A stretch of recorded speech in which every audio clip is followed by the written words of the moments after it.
Well, it would help if I turned on my microphone. There we go. Welcome, everybody. It is 7 p.m. Pacific, Saturday evening. That means it's time for another live stream movie from 50th Street Studio here on the Saturday Public Domain Movie Fest. Last week, we started a new trend. Mr. Foxy Eye just came in on Twitch. He says, "Good evening." Hi, Mr. Foxy Eye. Thanks for coming in. Last week, we showed a documentary um, about media and the manipulation of media uh, by by politics. We're going to continue that trend this week by watching a couple of documentary pieces about the National Guard shootings at Kent State in May of 1970. That was 50 years ago last month. For those of you who've never heard of that incident, um, you're in for an unpleasant education about it. It's very relevant to today's situation, particularly here in the Seattle area. Um, Before we get started with that, though, I am going to show a cartoon. I started showing cartoons at the studio when we were showing movies to live audiences. I was not intending to show cartoons before these serious documentaries. However, just this past week, I discovered a cartoon that I've been looking for many years, decades, actually. Cherry Round just came in. Hi, Cherry Round. Thanks for coming. When I was a child, uh, my family had a small collection of Super 8 films. Most of them were cartoons. Most of them were in black and white and silent as well. They were edited versions of theatrical cartoons. 1005 came in, says hello. I believe Eric is his name. Um, One of the cartoons that we had was called Lucky Pigs. I, I can't say that without laughing. It was a black and white edited version of a theatrical short film called Lucky Pigs. Uh, I grew up seeing it. We watched it hundreds and hundreds of times. We always laughed at it. My father always thought it was funny. Um, I had never seen it in any other version. I remember when the internet came along, I would search for it every once in a while. Never found it.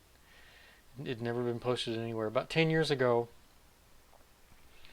I contacted an animation historian in Los Angeles. I know. I can't think of his name right now. I was talking about him earlier when I was testing the live stream. I can't think of his name. Um, he's a well-known animation historian. Um, I emailed him and said, "Do you know where to find a copy of Lucky Pigs?" I looked it up. I looked it up on a list of animated films, um, and it was excuse me, and determined it was from 1938 by Columbia Screen Gems. Um, Not a well-known line of animation. Not a well-known animation studio. They were not nearly as prolific and their films were not nearly as well produced as Warner Brothers or MGM or of course Disney. And pretty much their entire body of films has been entirely forgotten.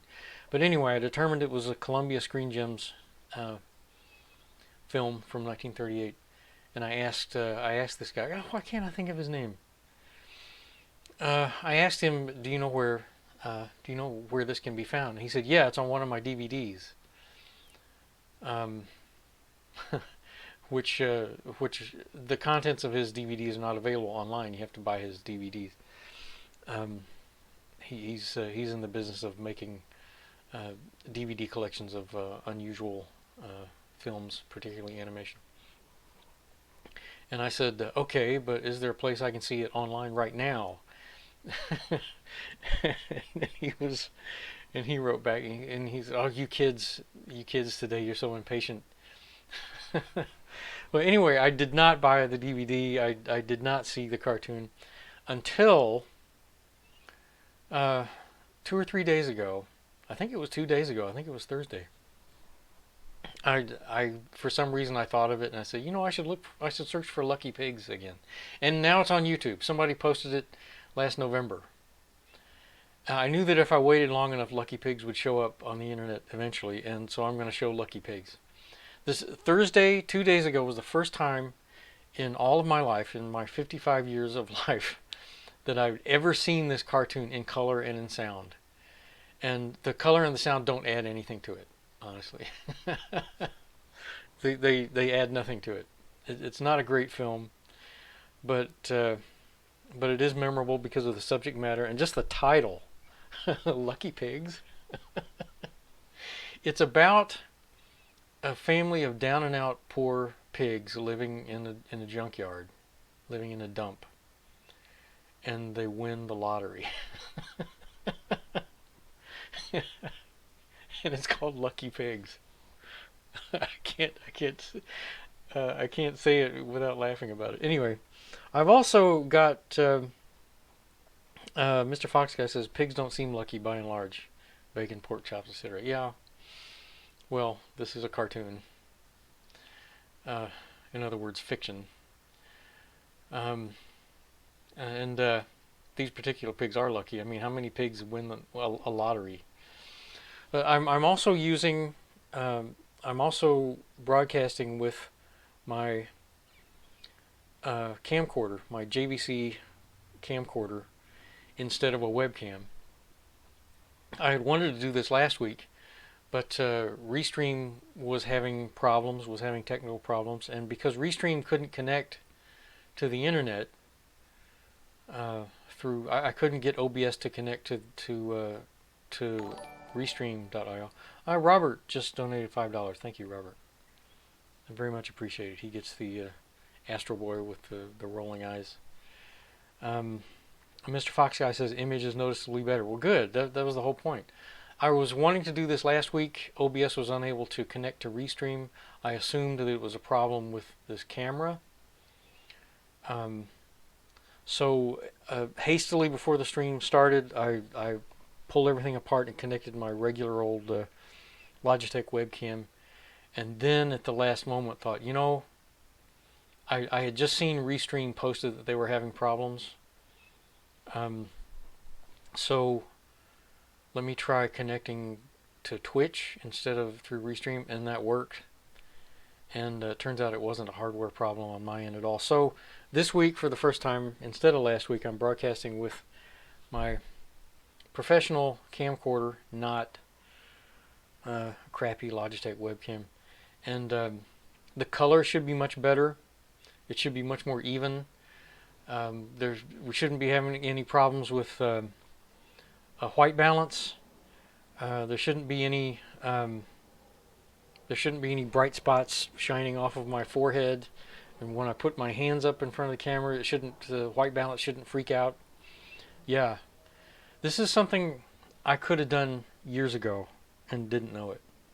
I always assumed that I would never be able to connect my HDMI camcorders, the ones that I use to record my YouTube videos, that I would never be able to connect them directly to the laptop through OBS unless I bought some $200 piece of equipment or something. But I decided to go on eBay and buy a handful of super cheap adapters that call themselves HDMI to USB adapters, and just see if they would work. I bought one for $6 or $8. I bought one for $12. I bought one for $21 or $22. I bought 3 of them, and all 3 of them worked right out of the box. I could have done this years ago and didn't know it.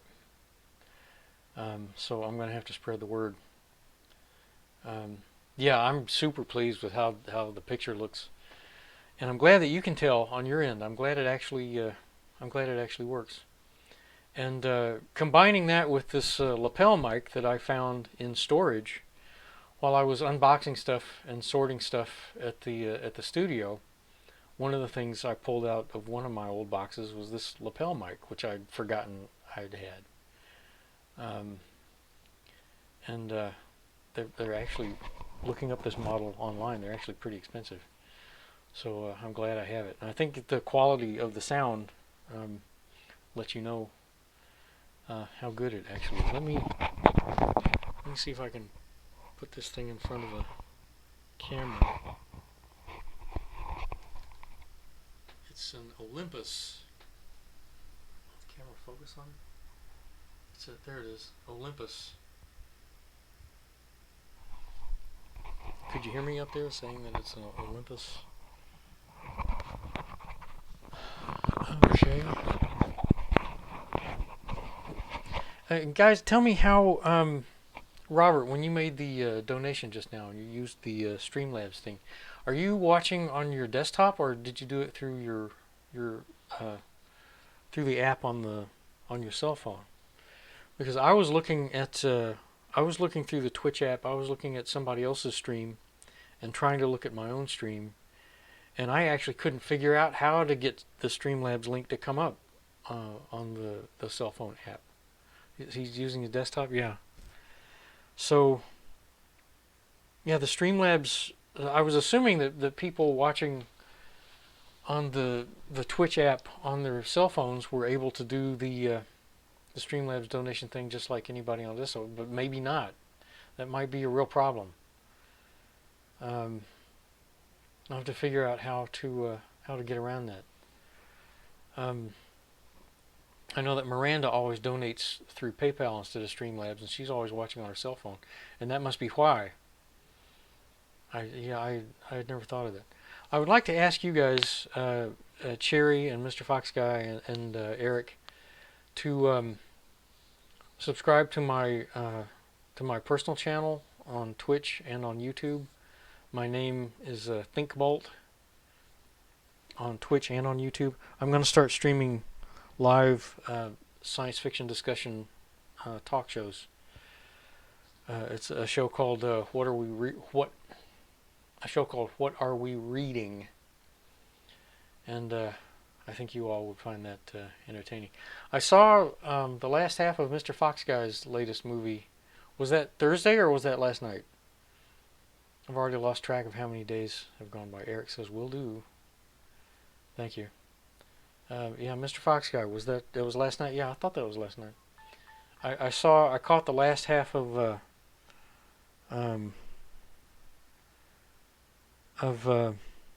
Phantom from 10,000 Leagues, which is a movie I'd never seen, and it was bad.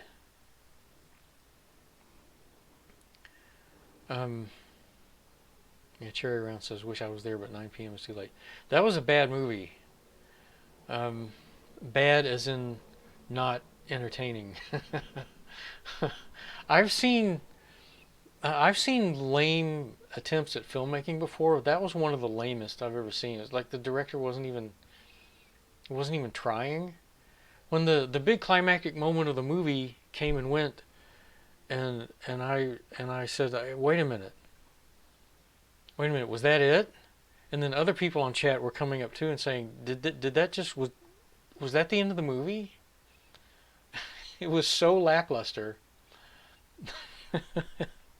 And Mr. Fox Guy says, "I tried to spice it up." Yeah, it was entertaining being there and chatting with you and chatting with the others watching. I mean, don't get me wrong, the movie was just bad. I mean, exceptionally bad. All of the guys in the movie were dressed in full suit and tie all the time. Even when they were on the beach, and they went back and forth to the beach repeatedly. And every time they would leave one room and go to another, they would have to change their coats. They did it every time. The only moment that I really got a kick out of was when that one guy threw a punch. There was this one guy walking along the beach. He walks past a big beach umbrella that's leaning against the thing, and then a guy pops out from behind the umbrella and goes punch. I mean, it happened so fast. The old beach umbrella ambush. Um, and then the other thing, there was that lady laying on the beach in her swimsuit, and some guy. Eric says, "Sorry, I missed it. I love watching bad movies." There was some guy had an argument with her, and then he walked away. And there was this really long shot while we saw him walk away from the camera. He walked all the way down the beach. We saw him walk all the way down. And Eric, excuse me, Mr. Fox guy said something about, yeah, we got to watch him walk all the way down. And I was like, oh, I didn't even notice. I wasn't even looking at him. I was still looking at the girl in the swimsuit. Um, uh, Mr. Fox guy says, I had a feeling the professor was channeling the rage toward his agent when he trashed his lab. The other guy, the guy who played the guy in the dark suit, I recognized him from um, The Crawling Hand from the first season of Mystery Science Theater. It took me a few scenes to place him, but I ultimately realized, okay, that guy was from The Crawling Hand. Uh, in Crawling Hand, he was older and he had a mustache, but I recognized his voice and I recognized the way his stance and the way he delivered his lines. All right, we need to get on with it. We've got 6 viewers now. That's good. We've got 5 people watching on Twitch, 1 person on Facebook. Welcome everybody. Mr. Fox Guy says the daughter was also in a couple of MST3K episodes too. I didn't recognize either of the women. But anyway, it's time to get going. I'm going to show. Oh, it's already 20 minutes after. She was in She Creature. Okay, She Creature was one of the latter films. Yeah, the later seasons of Mystery Science Theater I'm not nearly as familiar with. Many of them I haven't even seen. I don't know if I watched the Mystery Science Theater version of She Creature. I'd seen that film before, so I was familiar with it. Anyway, let's. Rick Schmidt says I can try switching to Twitch. Hi, Rick. Rick is on Facebook. Yeah, Twitch. You can watch on Facebook if you want to. I mean, we're seeing your chat and everything. Twitch, I would think would be more consistent. Mr. Fox, I said the same writer. Really? The same writer? Okay. I was talking. I did an experimental stream on my ThinkBolt channel on YouTube earlier today, and I was thinking I might one of these Saturday movies. I might show A Bucket of Blood, the Corman film, starring Dick Miller, the film that Roger Corman was filming when they decided to make Little Shop of Horrors. So I might end up showing Bucket of Blood. I was reading about it and it sounds interesting. Eric says I love that movie. Oh, so you've seen it? Okay. All right. Let's and Rick says yes! Exclamation point. And we do have, keep in mind, we do have a goal of $100 to raise tonight. Anyone who's watching, who's watching on their cell phone, who's watching on the Twitch app on their cell phone, and is unable to use the Streamlabs donation thing, let me know. Because I was saying earlier, before some of you came in, that I realized that the Streamlabs donation process might not be available on the cell phone app at all. Roger Corman for the win, says Rick. Yeah. We were talking. We were talking at the Tuesday Night Live. Some of you came in and watched me and talked with me on Tuesday.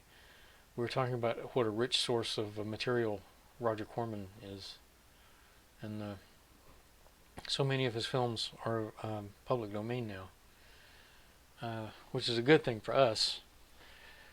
Uh, and I've also been talking. Uh, I emailed some of you about the Bad Saturday Morning idea that I had, and I talked with Captain Slinky. He wrote me a lengthy reply. Uh, yeah, so I'm in touch with Captain Slinky about that, and the problem of copyrighted material in a situation like that. I'm not so much concerned about it uh, if we can show little bits and pieces of things and talk all the way through them and talk about their history. They'll be part of they'll be part of an educational material. They'll be part of a history lecture. And I've been finding that Rick Schmidt says more Monster Squad, and Mr. Fox Guy says fair use. Yeah, the I've been finding uh, recently that on YouTube when I get copyright notices, uh, I've been contesting every copyright claim, and every one gets released. There's I think all the copyright things that I've contested. I think there's only one that the owner has refused. Every other time, the biggest problem for me has always been background music in movies, like Plan 9 and Manos: The Hands of Fate. The background music gets copyright strikes, and I contest every one of those. And I always point out that, hey, this is background music in a movie. This isn't, I'm not DJing music tracks here, and those always get released. Um, and the one time I got a claim from, I showed during the Little Rascals thing, I showed a lengthy clip from the 1979 Superman movie because Jackie Cooper played Perry White, and that scene got a strike from Warner Brothers, and I contested that, and they released it. Um, because I was lecturing about the history of Little Rascals. All right, let's go ahead and show Lucky Pigs here. This is 1938 or 39 cartoon. As I was saying earlier, when I first started, this is a cartoon that my family owned a Super 8 millimeter film reel in black and white and silent. I've seen it all my life. I've seen it hundreds and hundreds of times, and apparently this was the version we had was an edited version because it was very short, much shorter than the one I'm about to show here.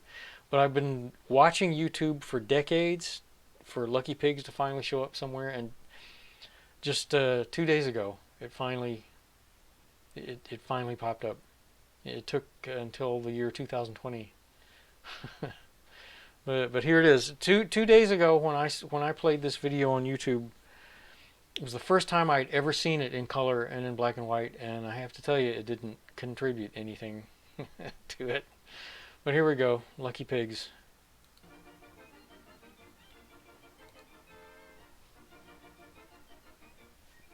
It's very quiet.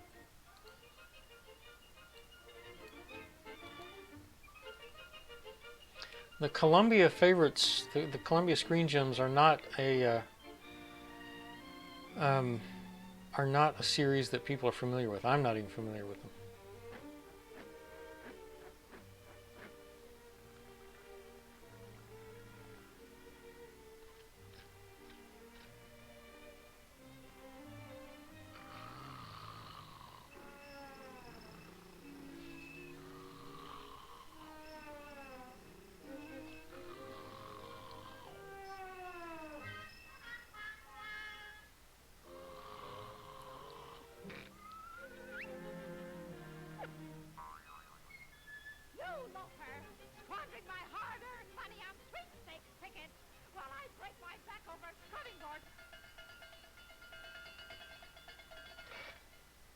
Good morning, madam. Is this the residence of Peter Pig?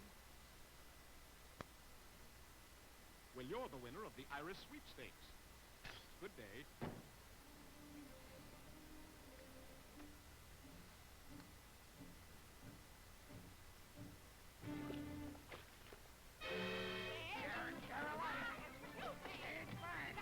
She was going to go right back to scrubbing clothes.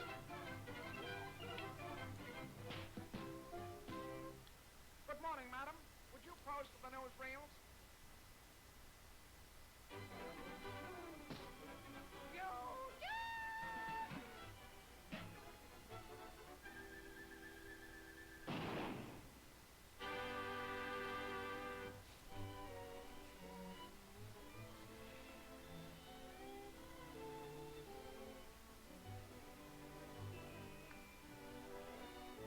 Mr. Fox guy says no prenup. Now see, this scene, this fashion show scene is not in the version I grew up with. Dear, dear. Such uncouth person. Shoo, shoo. The bargain basement is downstairs. And yeah, none of this was in the version that I grew up with.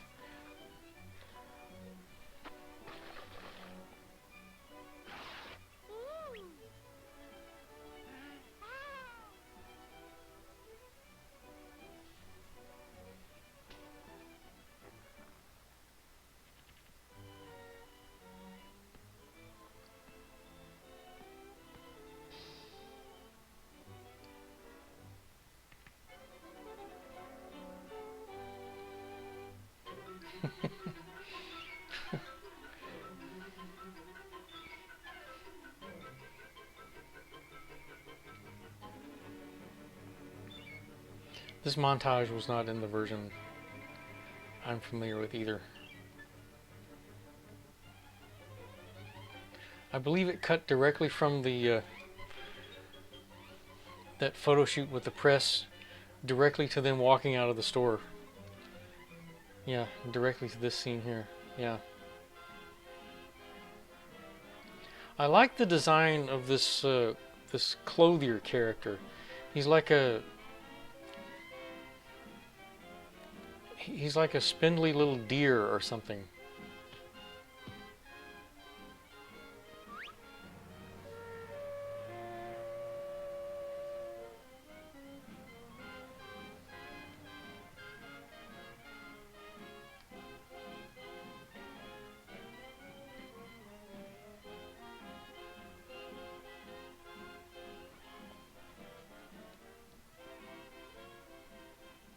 And now, we shall arrange for your social debut.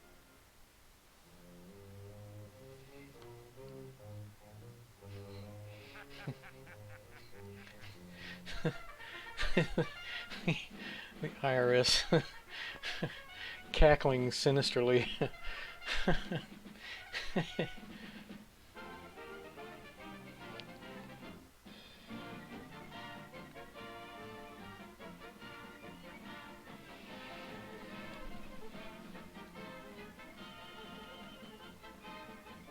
Yeah, the old carpet tax joke. I don't remember these tanks with the waving eyeball cameras on them.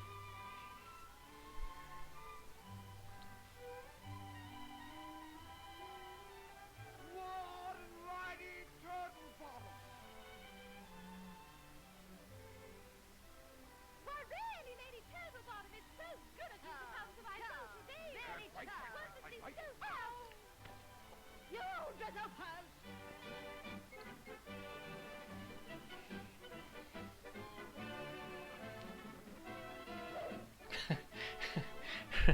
Everybody just runs at the sight of.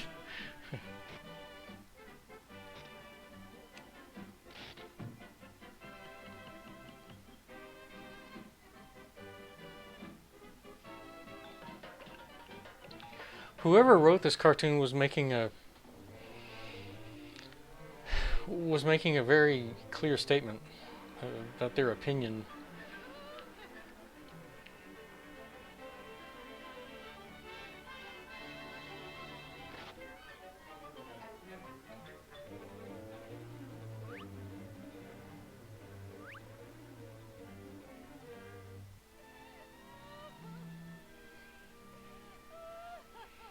Mr. Fox Guy says, "Are those wolves? Are those foxes?" Eric called them IRS wolves. I think they're wolves.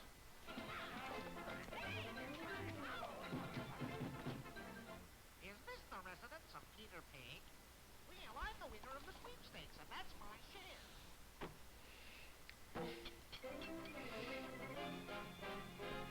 Of course, Peter Pig's wife bonks him over the head with the with the rolling pin. He gets blamed for everything. Well, there you have it. The Mr. Fox Guy fail horn, he says. Oh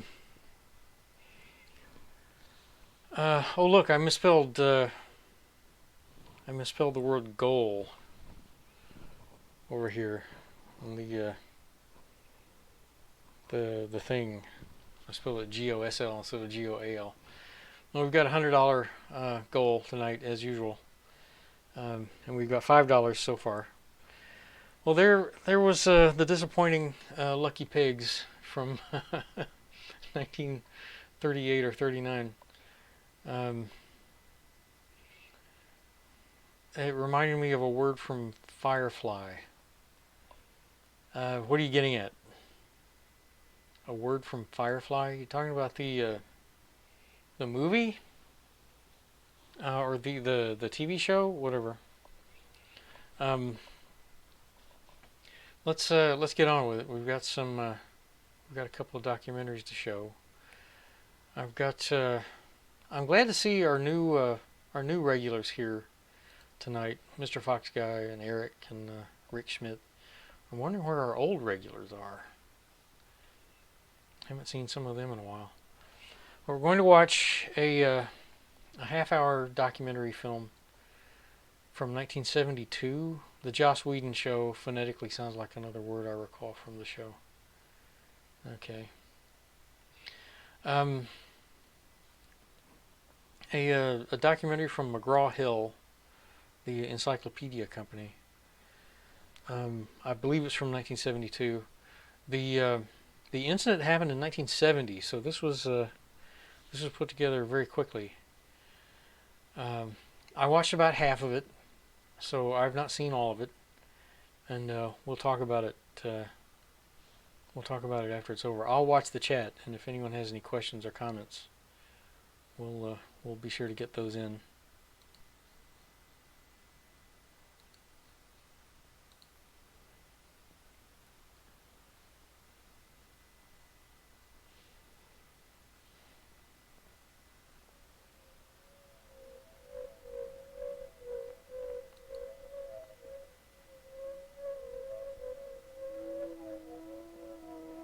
Kent State is a beautiful campus on a nice day.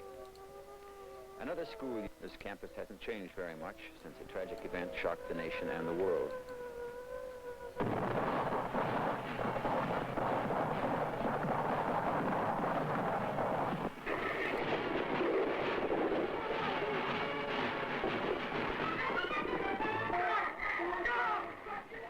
Four students were killed and 9 wounded by the Ohio National Guard. Stay back! Somebody call, please! The ambulance? Yeah. All right, okay, I'll just stay away. Lethal force to repress dissent, whether at Kent State, Jackson State, on Chicago streets, or at Attica Prison is, to use the words of the Scranton Commission, which investigated campus disorders, unnecessary, unwarranted, and inexcusable. There's people dying down there! Get an ambulance up here!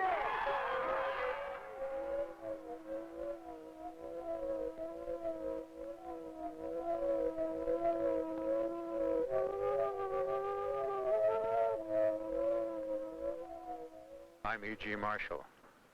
This film documents the sequence of events which culminated in the tragedy of May 4th, 1970. It is based on actual photographs taken during the 4-day period. Kent State, now as it was then, is not much different from any other large college campus. Some students are serious, others don't know why they are here. Some want to find answers to some of the burning issues of the day: the war in Vietnam, justice for minorities, and saving the environment. Since the tragedy, a new art building over there has cut down the size of the commons. But the Commons is still the traditional gathering place. Vietnam War. War is now in Laos, Cambodia, it's all over Asia. There's a lot of liberal bullshit to say I want the Vietnam War to end. We want to get America out of all of Asia, all of Latin America, all of Africa, out of WAP, out of the ghettos in every city, off this campus. Thursday, April 30th, 1970. A war that is winding down suddenly escalates to a new country, Cambodia. Tonight, American and South Vietnamese units will attack the headquarters for the entire communist military operation in South Vietnam. This key control center has been occupied by the North Vietnamese and Viet Cong for 5 years in blatant violation of Cambodia's neutrality. We shall avoid a wider war, but we are also determined to put an end to this war. More lives would be lost, more Asians killed and villages destroyed, and more educations would be interrupted. The next day, Friday, 500 students rallied on the Commons to bury the Constitution, declaring that it had been murdered when troops were sent into Cambodia without a declaration of war by Congress.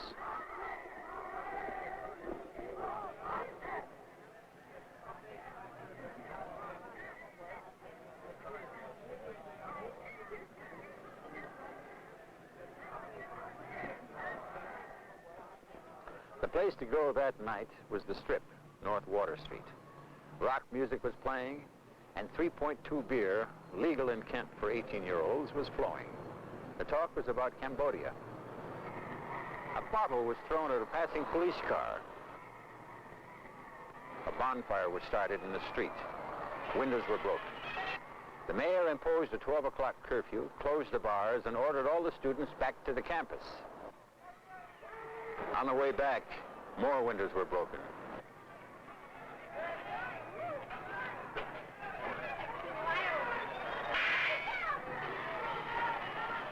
Students who were only out to enjoy themselves resented the early end to their fun. On Saturday morning, students helped the merchants clean up the damage.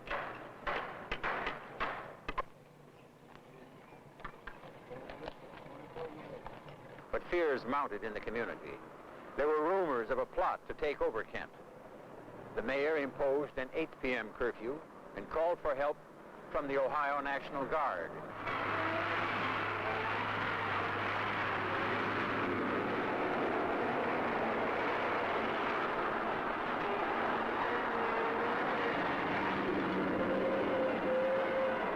The only places for students to go on Saturday night were dances that were hastily set up by the university administration in the dormitories or to the Commons.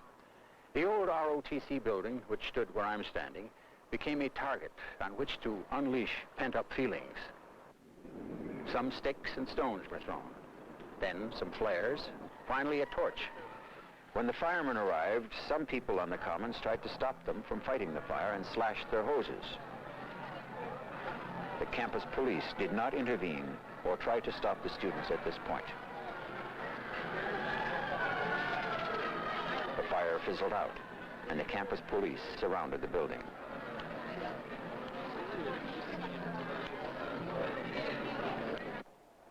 A large group headed downtown to challenge the curfew and were surprised to discover that units of the Ohio National Guard had arrived and taken over.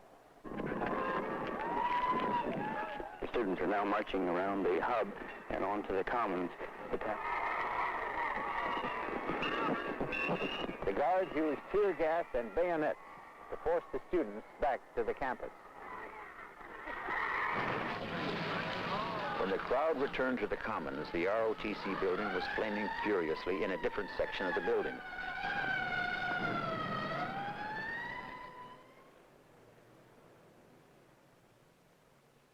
The question of who really set the fire that burned down the ROTC building has never been satisfactorily answered by any investigative body.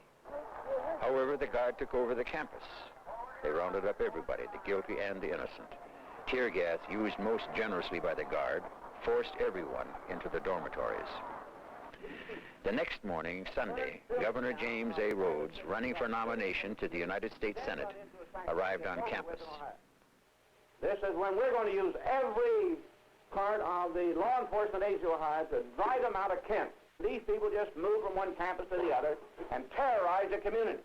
They're worse than the brown shirts and the communist element, and also the night riders and the vigilantes. They're the worst type of people that we harbor in America. And I want to say this, they're not going to take over a campus. Following this statement, the mayor of Kent added, We'll take all necessary, I repeat, all necessary action to maintain order. law and order did prevail. The guard controlled the campus. The city was off limits to students. Hostility to armed occupation of their campus increased, even though there was fraternization between students and guardsmen.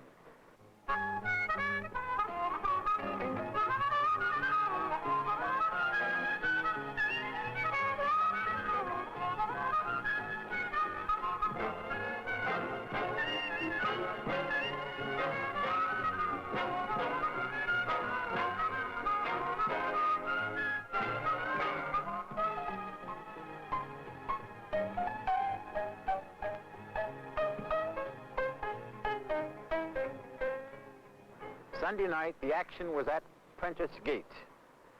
Some students sat down in the streets, blocking traffic and demanding that the guard be removed from the campus.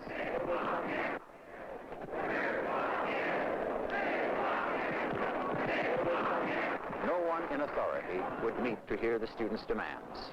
Tear gas and guardsmen's bayonets forced them back to campus and into the dormitories. Helicopters hovered overhead all night. Again, the innocent were gassed and prodded by bayonets along with the guilty. Resentment and fear grew.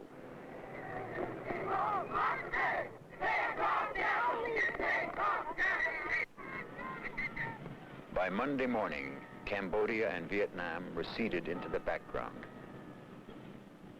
Military occupation of the campus was protested by straights and conservatives, as well as radicals. There was confusion over whether a rally would be permitted. The students decided to hold one at noon.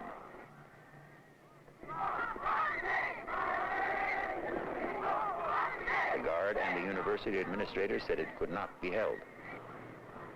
Jeffrey Miller, subsequently a fatality. William Schroeder, later shot and killed. The students started gathering early. Many were curious, others were just on their way to classes, and were blocked by guardsmen. The assembly was a peaceful attempt by students to seek redress for their grievances about Vietnam and the military occupation of their campus. One girl later testified. You know, you just couldn't believe the guards were here and all that.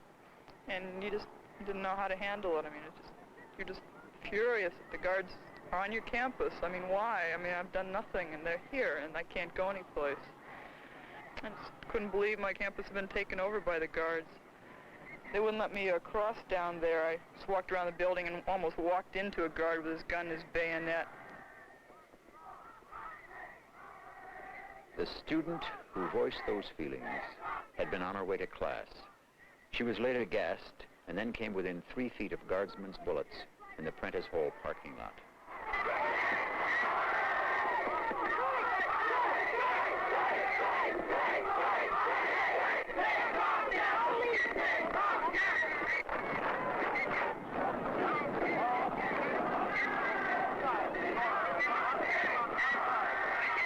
A warning is given to disperse.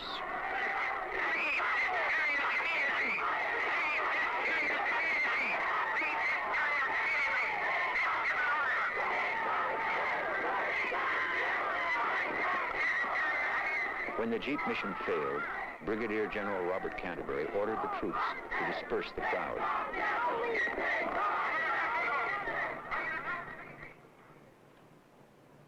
A skirmish line equipped with tear gas, loaded weapons, only most of the students didn't know they were loaded with live ammunition, and fixed bayonets moved the students.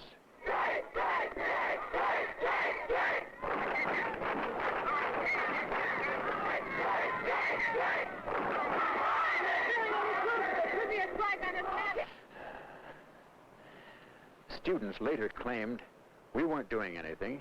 Freedom of speech and assembly was being denied. Later, the Scranton Commission and the FBI report agreed that the assembly was peaceful up to this point.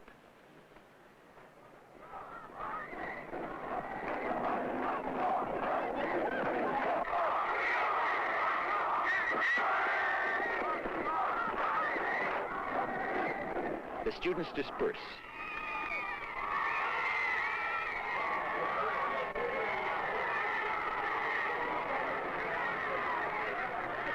Company C leaves, while the rest of the guard pursues students over Blanket Hill.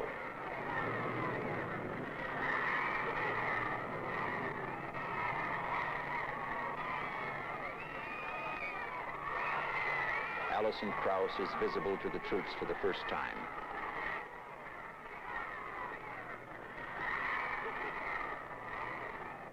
Barry Levine, whom she had arranged to meet at the rally and was holding her hand when she was shot, recalled that she was crying, not from the tear gas, but from the emotion of what was happening to her, her friends, and her campus. It was all there. The Cambodian announcement, a rally to bury a murdered constitution, destruction of business property in town, repressive restrictions, a burnt-out ROTC building, confusion among enforcement officials, and indiscriminate use of military power against the innocent and guilty. A prelude to murder. The troops continue their march over Blanket Hill to a football practice field.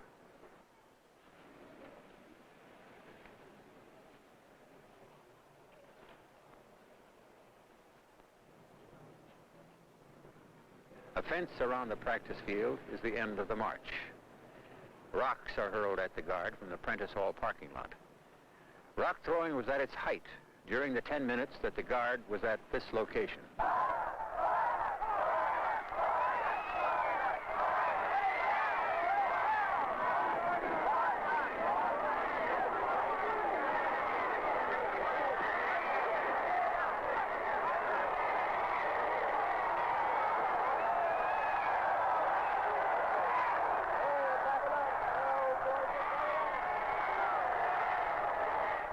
Tear gas canisters were lobbed back and forth, almost like a tennis match. During the stay on the practice field, some of the guardsmen huddled together. These are members of Troop G, whose members were the first to fire. General Canterbury orders the men to march back up Blanket Hill.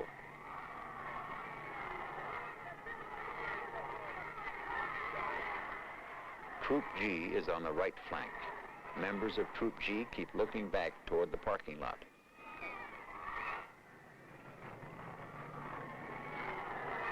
Alan Canfori was later shot and wounded. Some rocks are still being thrown, but they are fewer now. These students are about 100 feet away from the guardsmen. Joseph Lewis is the closest person to the guard, except for those who are observing from Taylor Hall. The Scranton Commission later concluded the guards' march from Blanket Hill to the football field and back did not disperse the crowd and seems to have done little else than increase tension, subject guardsmen to needless abuse, and encourage the most violent and irresponsible elements in the crowd to harass the guard further. General Canterbury later testified, as the troop formation reached the area of the pagoda, the mob, located on the right flank in front of Taylor Hall and in the Prentice Hall parking lot, charged our right flank, throwing rocks, yelling obscenities and threats. Stick the pigs, kill the pigs. He continued, practically all the guardsmen were hit by missiles. Guardsmen on the right flank were in serious danger of bodily harm and death as the mob continued to charge. He concluded, in view of the extreme danger, they were justified in firing. A platoon leader of Troop G said later, at the time of the firing, the crowd was acting like the whole thing was a circus. They must have thought the guard was harmless.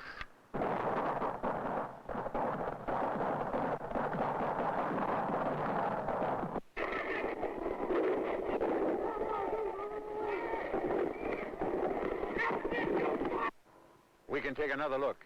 This This picture was taken at about the instant the guards started shooting. 16 students can be seen on the hill. Most of the students are spectators on the terrace of Taylor Hall. Joseph Lewis is the closest student, 20 yards away. Someone seems to give the signal. These other guardsmen all shoot at once. Their fire is aimed at the parking lot, not toward the terrace where the mass of students are.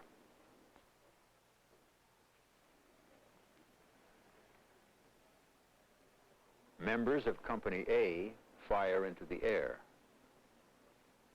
General Canterbury moves forward to order the shooting stopped.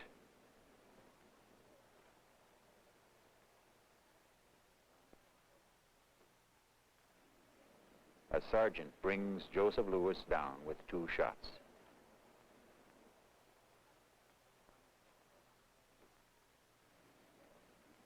This is what was happening in the parking lot.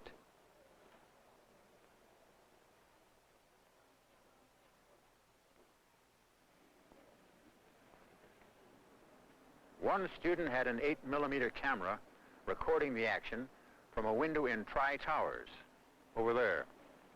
This is what the film recorded.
Mission accomplished. 4 dead, 9 wounded.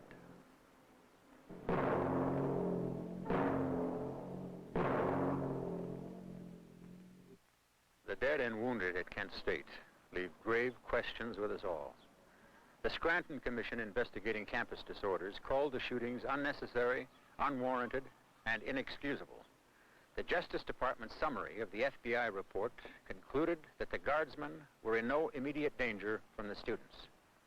Charges have been made that a conspiracy to fire on the students existed among some members of the National Guard. One member of the Scranton Commission, James F. Ahern, former police chief in New Haven, Connecticut, wrote nearly 2 years after the tragedy, "There should be little doubt in the public's mind that those who fired their guns at Kent State and Jackson State were and are liable to criminal prosecution. When people are killed unnecessarily, inexcusably, unreasonably, and unjustifiably, only someone with a deep cynicism concerning our system of justice could assume that they were not killed illegally.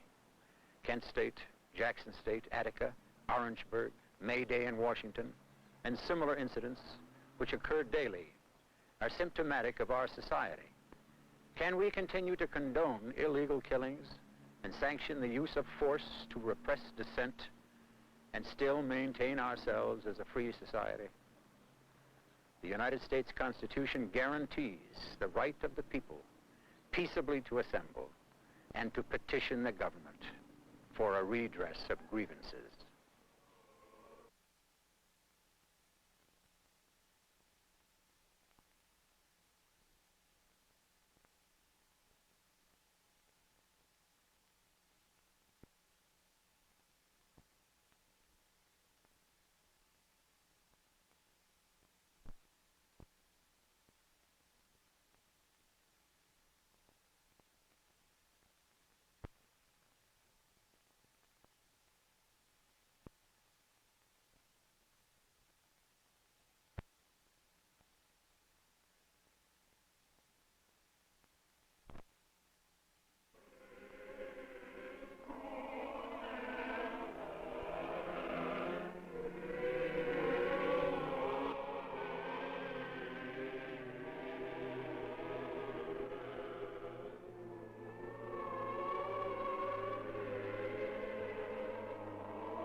Well, there we are.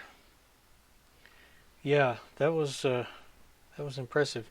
And Eric, I agree. I did not know there was film of the actual shooting either. I'd never seen that before. I'm amazed that I've never seen it before. I would have seen it if I watched the whole thing all the way through. That statement at the end by, did he say a former police chief? Who was it that wrote that statement at the end? That was remarkable. That was an amazing quote. I'm going to have to look that up.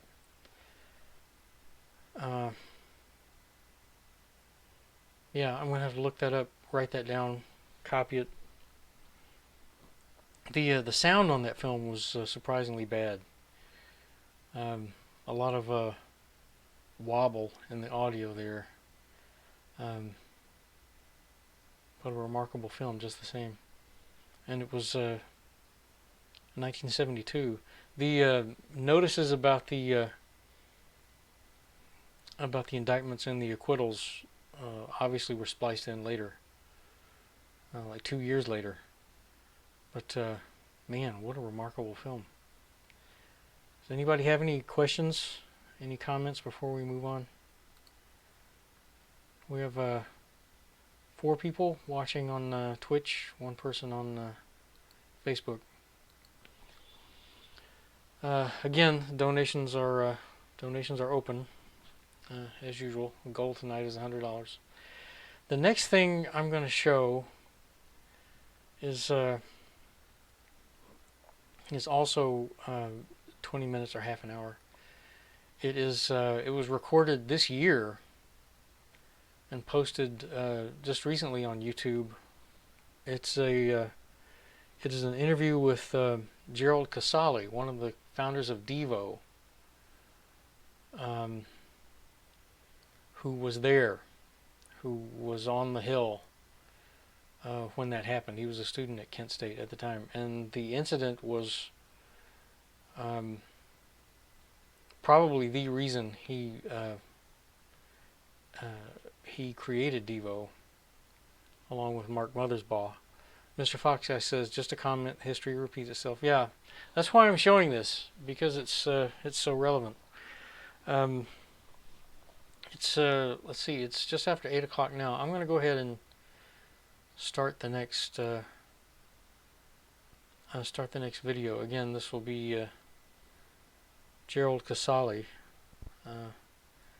famous for being one of the founders of Devo. And again, this was recorded, I believe, just this year. Okay. So can you start out by telling us your name and spelling it for us, please? Yes, Gerald Vincent Casale, Casale. And what is your connection to Kent State? If you're talking specifically about May 4th, 1970, I was a senior there, and I was a member of SDS, and I was in my graduating year at the Honors College, which was a tiny college within a larger college with higher academic standards and a tougher curriculum.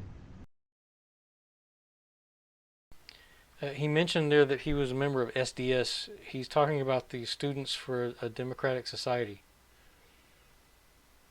which was just a student organization on campus. And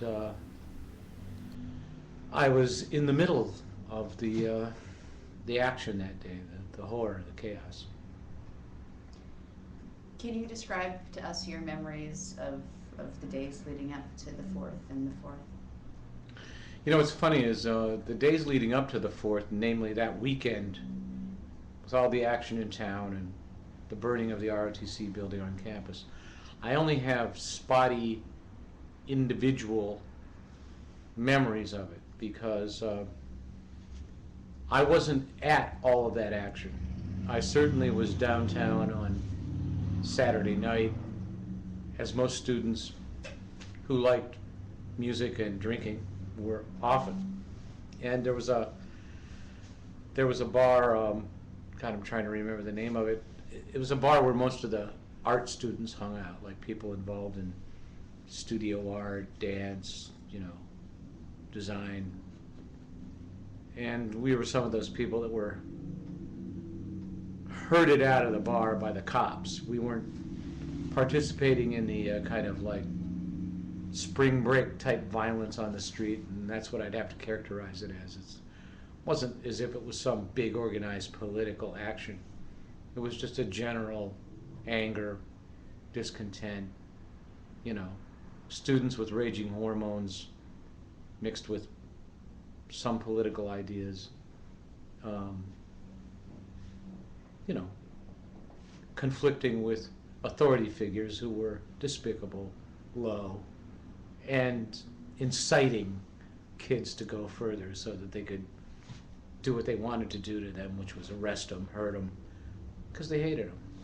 It was basically a civil war. So I remember some of that and fighting to try to get home and stay out of jail on that Saturday night. I remember somebody going, "Oh my God, the ROTC building's on fire. Let's go see what's going on," and driving up there and having it surrounded by the fire department and cops, and sure enough, these old wooden structures were in flames. But there's no cohesive narrative there for me. I was somewhat seriously politicized by virtue of being a member of SDS.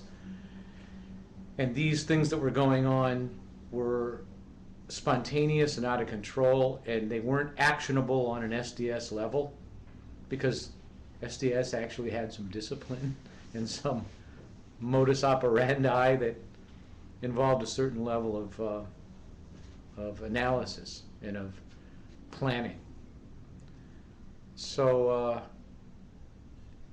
on Sunday I stayed home because it was just ugly, and I didn't want that kind of trouble. I didn't need that kind of trouble. And as I said, I was in my senior year trying to complete all my studio art pieces to be able to graduate.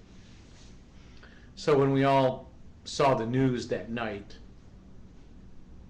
the national news, whatever it was, NBC, ABC, CBS, that was it. That's all we had.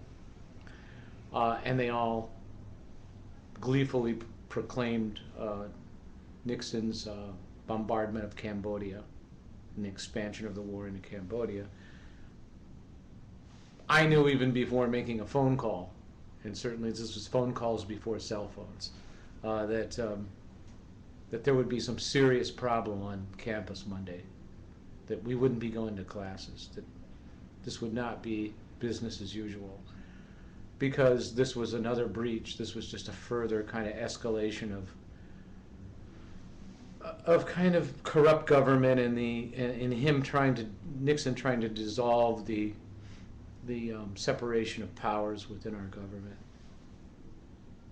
And so sure enough, Monday morning, that's when I remember everything, from all the meetings in the student union and cafeteria about this and about what are we going to do, what it means,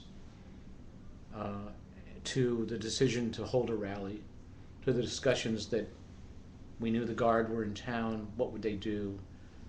We all thought Governor Rhodes had declared martial law because he made the implication he had. We knew that martial law suspended First Amendment rights, but thought that was just completely a bogus tactic. And then the decision was made to hold the rally based on Nixon's actions, hold the rally at noon on the Commons, ring the bell, and the speeches started. And it didn't take long for the Guard, who had been off campus and in some cases hiding on campus in the gymnasium and in the heating plant, to converge. Clearly, in retrospect, this was a setup.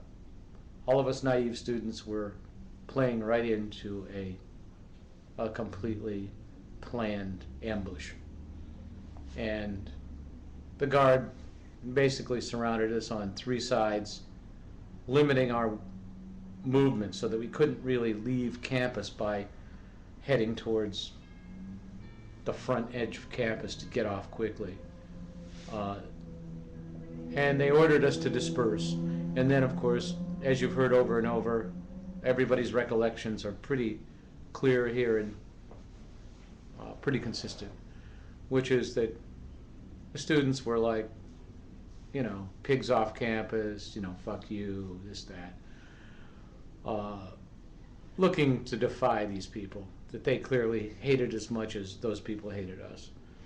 And within maybe, I don't know, 10 minutes of the order to disperse, then the tear gas started. And then both the vehicles and on foot with soldiers, they were able to herd us like cattle over the hill towards what was then the journalism building, which now is the architecture building, Taylor Hall, whatever. And there was only one path up there. You get up there to the top of the hill, and then you were forced to turn to your left and go back down the hill towards the gymnasium or the parking lot, which was the student-teacher parking lot at that time. And so a lot of faint-of-heart people decided to try to start getting off campus that way to try to escape. And there were a lot of other kids who were just voyeurs watching, like, look, here's a big protest, what's going on? They come out of class, they're on that level of Taylor Hall that's like a huge patio, because the ground there is, you know, the footprint of the ground there is terraced. And we're all kind of watching. It's a ritual, it's a game. You think they have bayonets and tear gas. You don't think they have live ammunition in their M1 rifles. So the more activist of us aren't trying to escape anymore. We're just trying to play cat and mouse with them. And again, well known, they push us down towards the practice football field, and then they circle around and they retrace their steps and they come back up the hill. And it all looks like army games. It's kind of almost laughable. And they've stopped shooting tear gas, and students are more or less in a waiting position.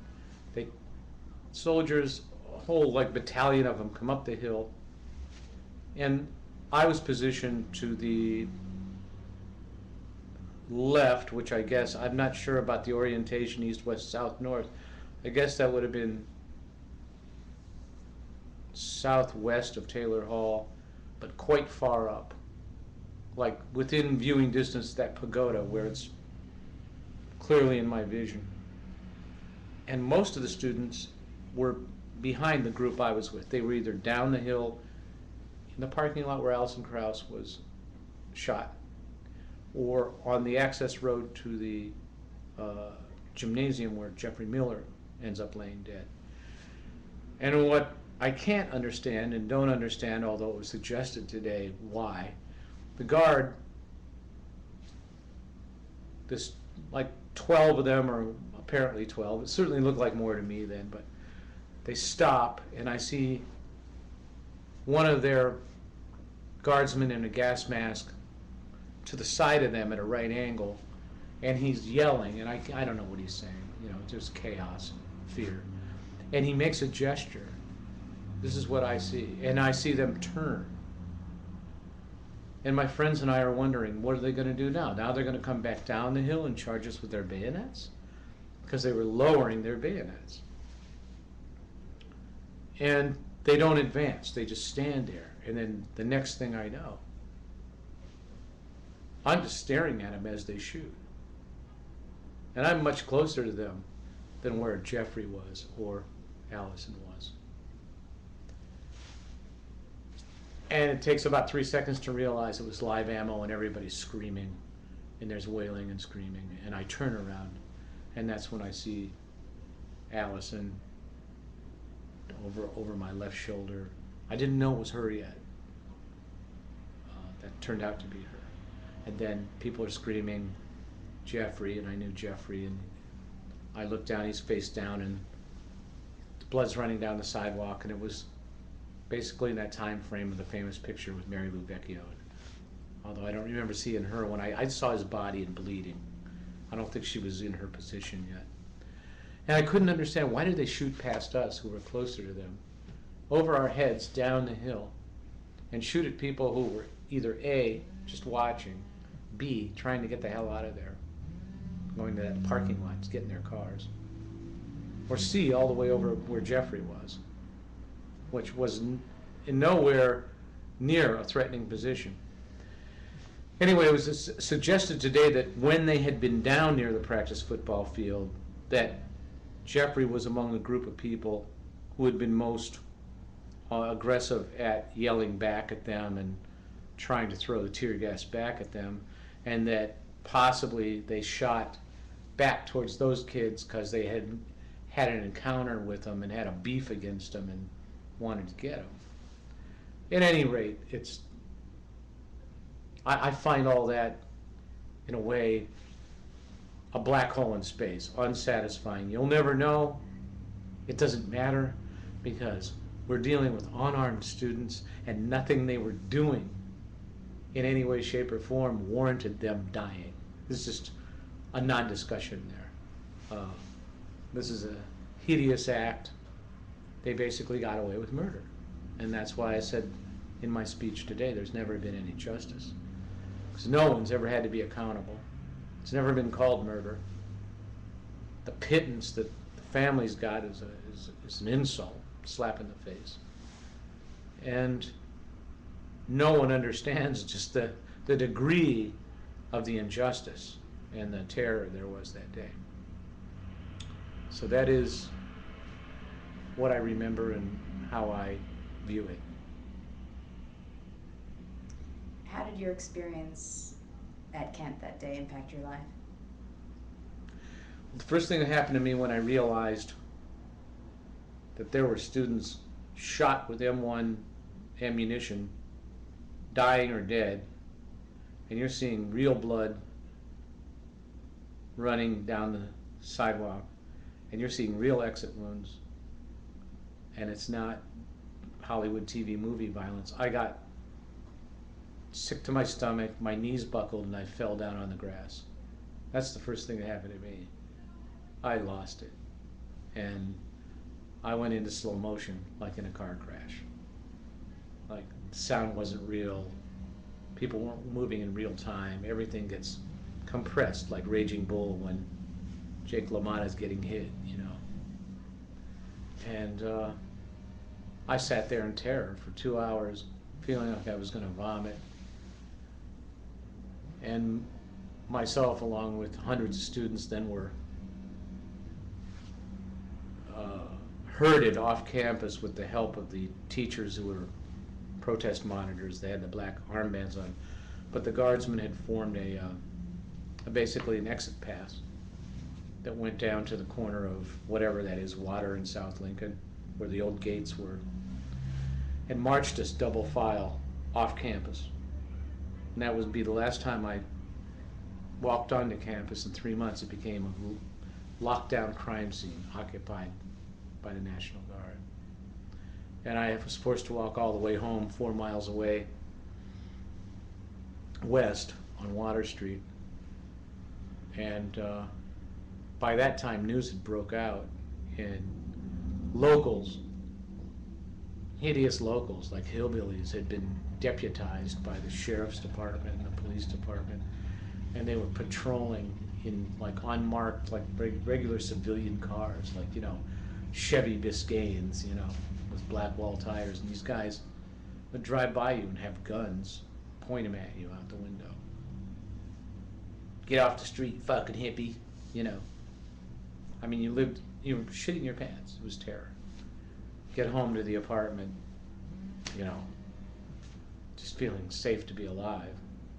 And then the town was in a curfew for like a week, and helicopters patrolled every half hour from the east to the west side of Kent, and students weren't allowed out after 7. And until that point, to that day, I had been I mean, certainly I had a high enough IQ to have gotten a scholarship in the honors college, and certainly I knew that in a democracy there was plenty of hypocrisy. But I suppose I was hippie in a sense that I thought that at the heart of it all there was something solid and basically good, and there were always people who didn't respect rights or democracy trying to erode the freedoms we had, but they were just the bad apples.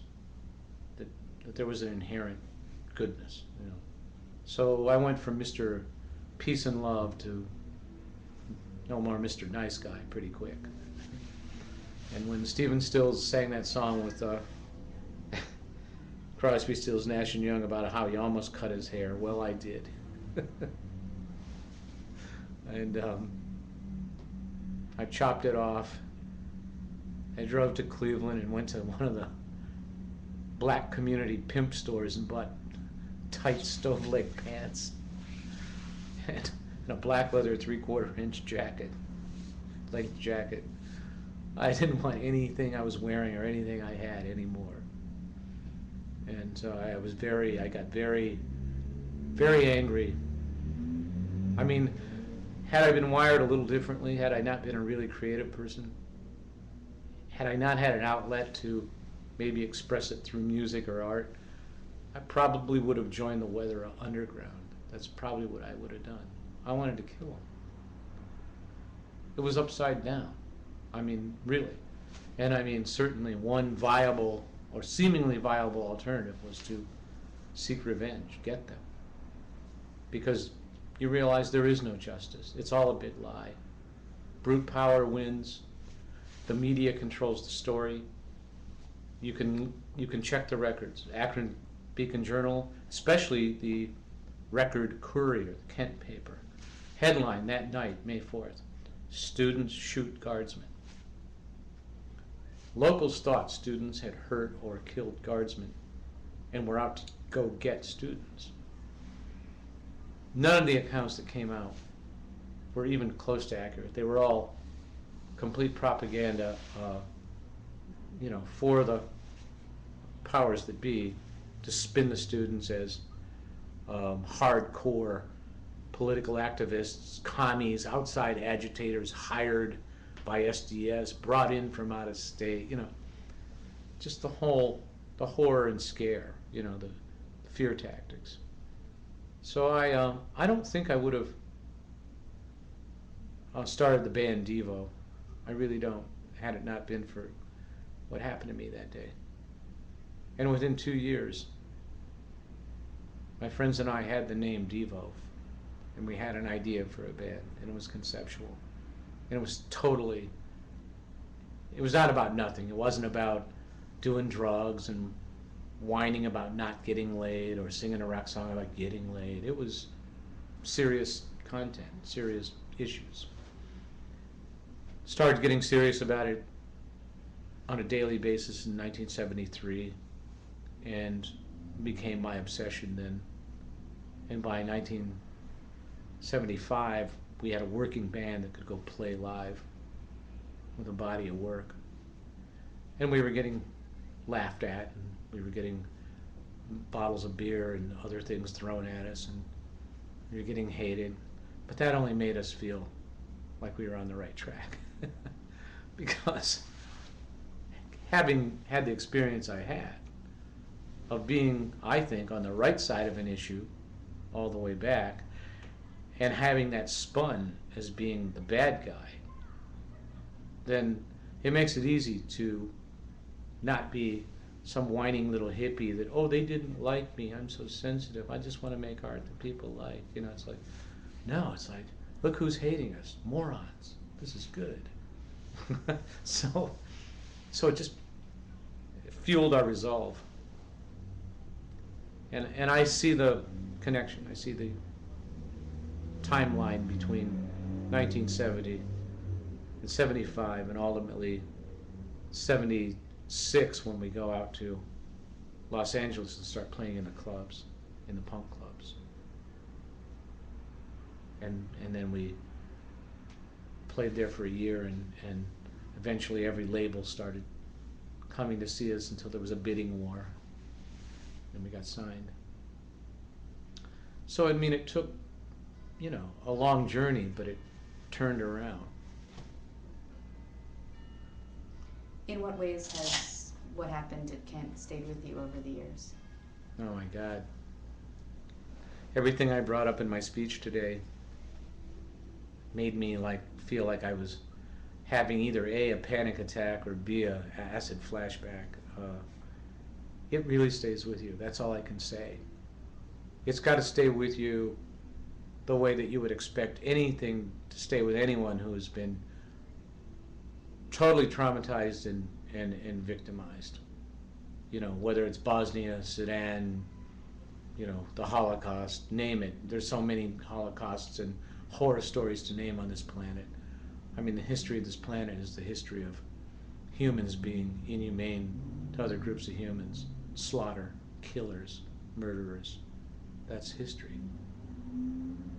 And sometimes, when they're parts of empires and they win, they seem like heroes in the history books, oddly enough, because guess who wrote them? I mean, look what Australia did to the Aborigines. Look what we did to the American Indians. And it just goes on. And look at Sudan, Darfur. It just goes on and on and on. Pol Pot, you know, in Cambodia.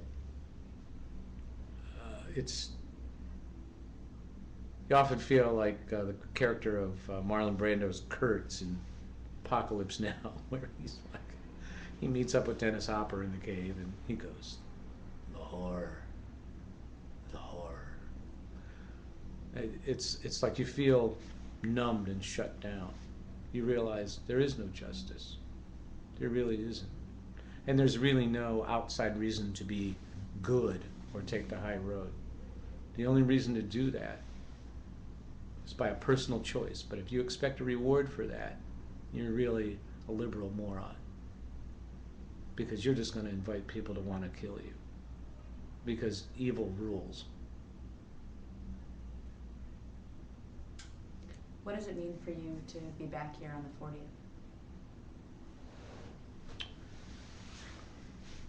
It's each hour I spend here, it means more and more. Being able to talk to all the people I haven't seen, some of which I haven't seen in 40 years, some of which I haven't seen in 30 or 20 years, and they're all here together. And the fact that despite everything I know about how society works, and everything I know about how control of the media spins the importance of any event in history, they haven't been able to kill this.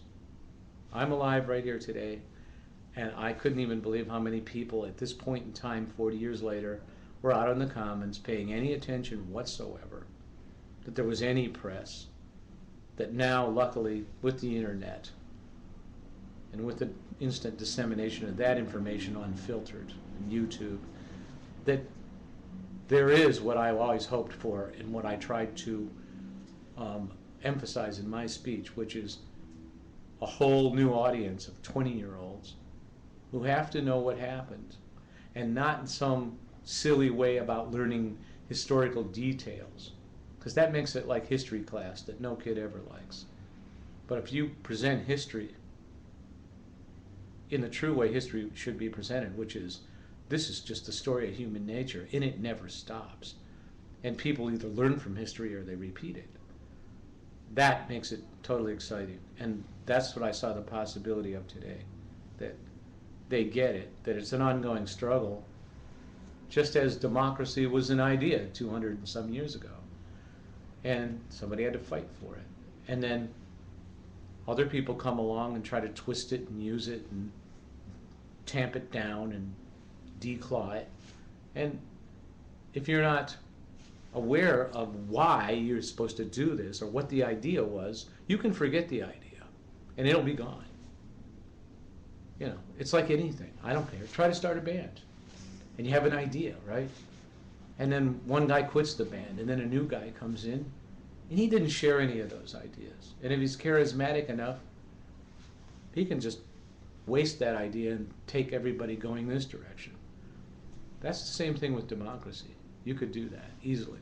And it's being done now, more slickly than ever. I mean, the techniques are better than ever. I mean, the kind of McCarthy-esque tactics and doublethink that Fox News uses with their sound bites. They're all on that level of like, when did you stop beating your wife? Or, do you still beat your wife? And you go, no. And they go, when did you stop? You know, it's like every question is a leading question and you're in the hole before you start. And then they chop it up and just show the bit that they want the public to buy. So they can make anybody that advances any given position, politically or otherwise, look foolish. You know, look dumb. And they can find the best guy for their position, you know, the best salesman, and give him more airtime. And control the circumstances of what the crowd reaction is, where he appears, how good the mic sounds. There's total control now. There's less freedom and more groupthink and less privacy than ever. I really think that soon America will be more like going to the airport. You know your experience of going to the airport, where you feel like maybe you're in a minimum security prison, and you feel like at any given point, if somebody decides they don't like the way you're acting, or the way you opened your water bottle at the Hudson News, or what you said and the question you asked in the security line, you're going down. Everybody's just obeying. They're willing to stand in the long lines. They're willing to shut up. They know they can't say anything that anybody can hear in terms of complaining. They can't question the techniques. And they're just relieved to get through. They feel like they really won when they get to sit in their seat and get nothing and pay overpriced amounts for water and bad snacks, junk food. So I really think that if you extrapolate from the airport, pretty soon whole towns will just work like the airport. Whole cities will work like the airport. And we've lost a lot of freedom. As much violence and as much corruption as there was in 1970, there was a defiant and informed part of the population who wanted to protect their democratic rights as they saw them. Why? Because they were aware. They had learned in school about the Constitution and the Bill of Rights. They had learned how the law is supposed to work. So they have a framework for judging how far afield something's gone. But now, we might as well be a banana republic in America. It's really run like that.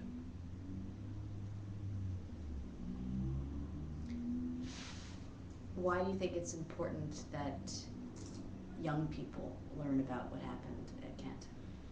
Because they're the only ones that can do anything about the future. They're the only ones that have the energy and the lack of fear, hopefully, and nothing to lose, by the way. Well, thank you so much for coming in and sharing this with us. All right.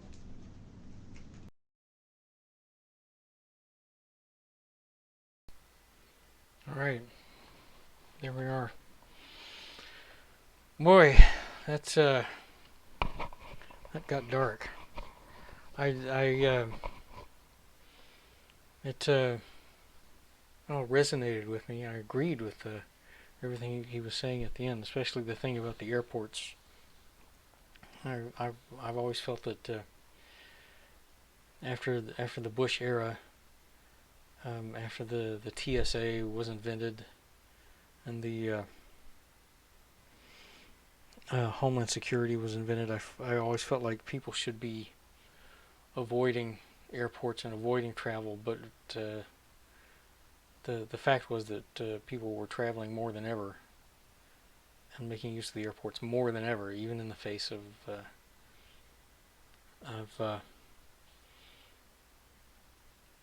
this awful, as he put it, minimum security prison atmosphere at airports. I remember thinking when I was a child I remember going through airports and putting our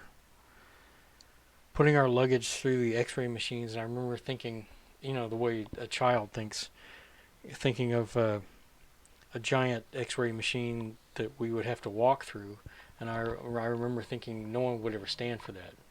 That would never happen because people wouldn't stand for it. Well, it's standard practice now, and that's just one of the many reasons that I don't go to airports anymore myself.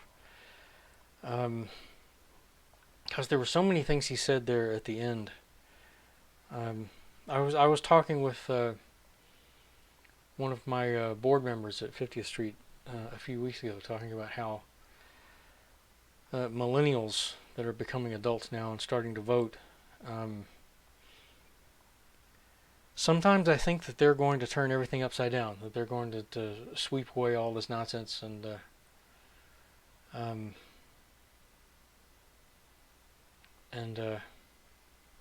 really start a fresh new beginning. But then this generation has been so shortchanged by education that how can they know what to do? And as he said, this generation has nothing to lose. I thought that was a concise way of putting it, and it's true. This generation, the millennials, they have nothing left.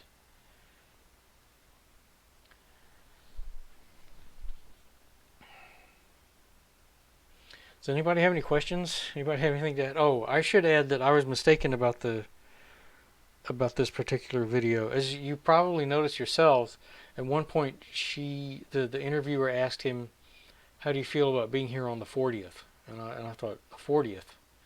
And then he answered by saying, there's some people he hasn't seen in 40 years. So this was recorded 10 years ago, not this year.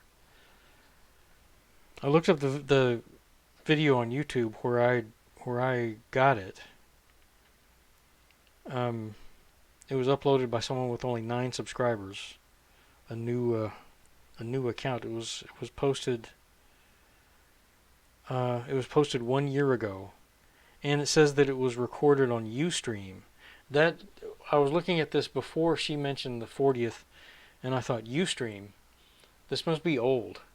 People don't use Ustream anymore. So this video is 10 years old. But every bit as relevant today as it could possibly be.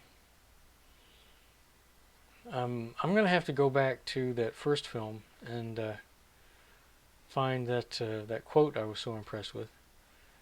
And I don't know what I'm going to do for next Saturday's Public Domain Movie Fest. I don't know if I'll show a movie again or if I'll find some other documentary. Yeah, we'll figure it out. Does anybody have anything to add? Thank you all for watching, by the way. I've still got the same 5 people with us, it looks like. And it is now 8:30. Still pretty early here on the West Coast. It's approaching midnight on the East Coast. Does anybody have anything? any questions? Anything to add?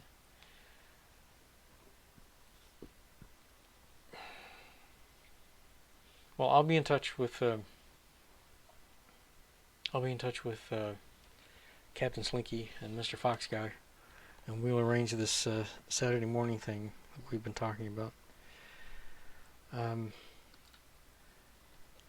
Mr. Fox Guy says it's tough to follow that with any levity. It was a dark time in our history. Yeah, it's a dark time now, and that's why I'm showing it. I really didn't know anything about Devo until recently.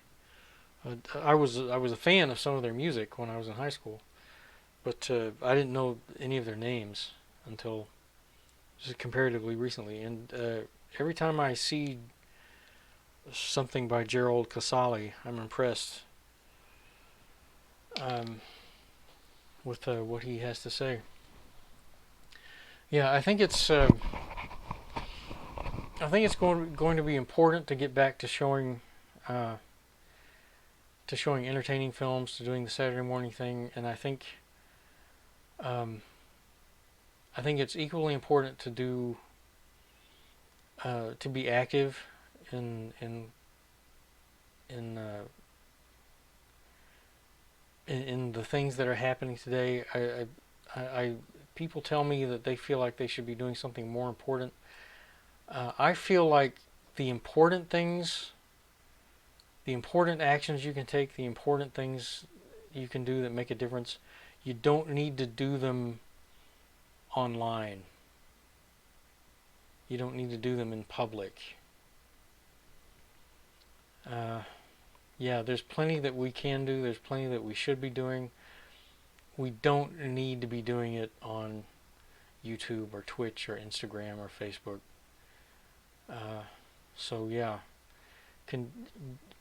doing what we can to enjoy ourselves and entertain each other on the internet, I think, is every bit as important as anything else.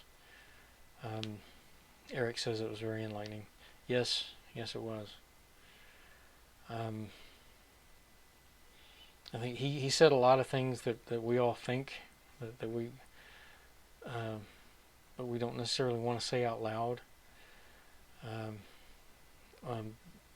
Many of us, I think all of us, have been at points in our lives, and this may be one of them, where you think to yourself, nothing really makes a difference. Particularly when it comes to your actions or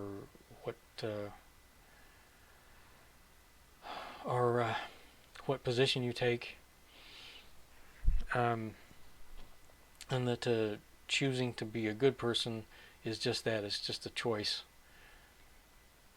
It really doesn't have any consequence, and you're not going to be rewarded for it. That's hard to hear, and it's hard to say, but it's true.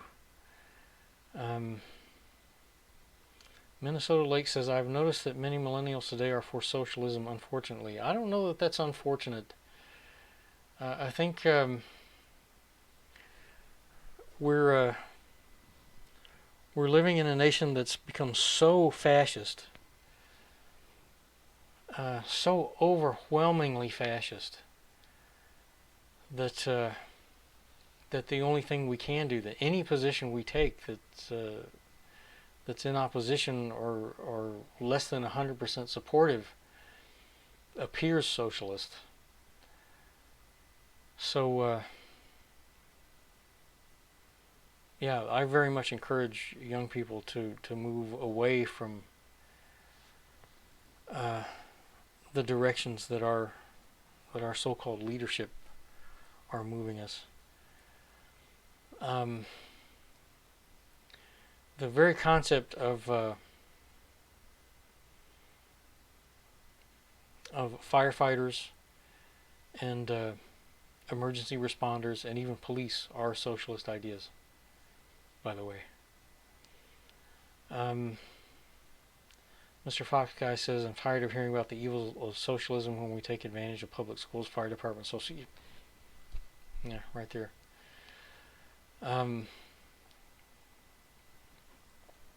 Yeah, I don't know what else I can add. I don't know that I should try to add anything else.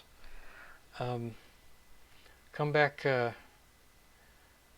next Saturday, please, and I'll try to stream. I'll try to come up with something to stream on Tuesday for the Tuesday Night Live. I'm struggling to come up with anything to do on the Tuesday Night Lives. Mr. Fox Guy says, you know I will. Well, thank you. I would like to have guests on the Tuesday Night Live. Any of you who stream regularly, if you would like to join me on camera Tuesday at 4 p.m. Pacific. Yeah, it's 4 p.m. Pacific that I do the live stream. Contact me, and we'll talk about stuff. We'll talk about cartoons. We'll talk about films. We'll talk about whatever. Minnesota Lake says the Atlanta Wendy's is set ablaze, by the way. There's a Wendy's in Atlanta that's on fire? Really? Mr. Fox Guy says, do you have a Discord server? Eric says, I might break the internet. Okay. 50th Street does have a Discord server. I have to, there should be in the description, in the channel description here at Twitch, there should be a Discord link. There should be under the list of social media, directly under the video, if you scroll down, there should be a link to the Discord. It'll be an invitation to join the Discord.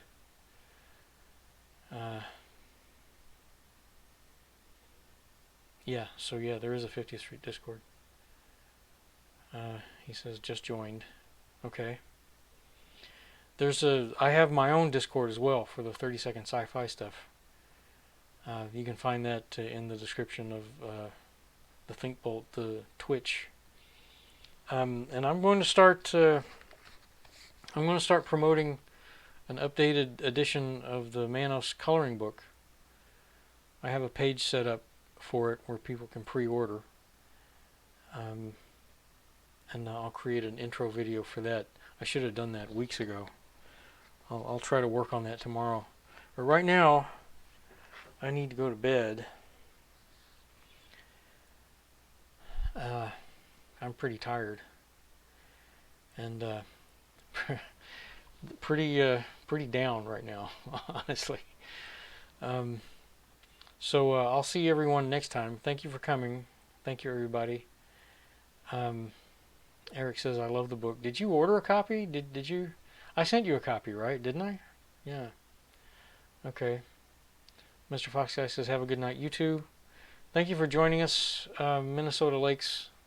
By the way, I didn't see when you came in. It must have been partway through. But that's it for this week. I'll see you next week, and hopefully on Tuesday. Good night.